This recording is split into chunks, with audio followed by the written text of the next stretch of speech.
Channel 8 exclusive with the author of a new book who's offering an insider's look into the business background of Senate candidate Linda McMahon. The book details her time as the head of World Wrestling Entertainment. So what's the controversy? Chief political correspondent Mark Davis is live in the Hartford newsroom with an exclusive interview. Mark? Good evening, Ann and Darren. Good evening, everyone from the Hartford newsroom. The author of this book grew up in the business. His father was a wrestling promoter, and the Linda McMahon campaign says, ignore it.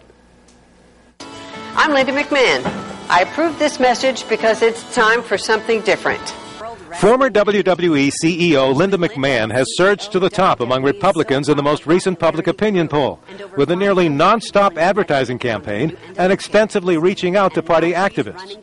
But pro wrestling investigative author Irvin Muchnick thinks Connecticut voters should take a closer look at McMahon's tenure as head of World Wrestling Entertainment. In his book, Chris and Nancy, Muchnick details the death of WWE superstar Chris Benoit. His suicide murder of his wife and 7-year-old son was one of the most sensational crimes of the year in 2007.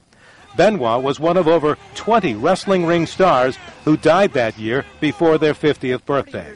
WWE and Linda McMahon created the atmosphere and the working conditions that have caused many, many deaths in the industry, of which the Benoit one was just the most dramatic and heinous example. All of those superstars who are independent contractors, if they're injured or hurt in the ring, they're well cared for.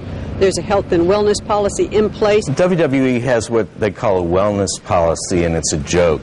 The fact of the matter is they had no steroid testing at all between 1996 and 2006.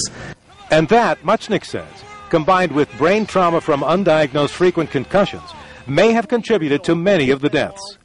By any reasonable definition, these performers are employees, not independent contractors. They can't go work for another promotion.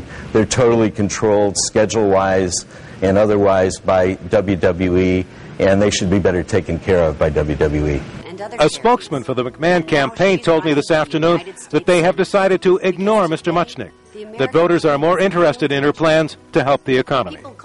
The great thing about her candidacy for the Senate is it is yet another platform for people to look at what I think is a public health nuisance. Muchnick is starting his first East Coast tour to promote his book. He'll be in Stamford, the home of the WWE, later this week, and in Farmington on the weekend. Live from the Hartford newsroom, Mark Davis, News Channel 8.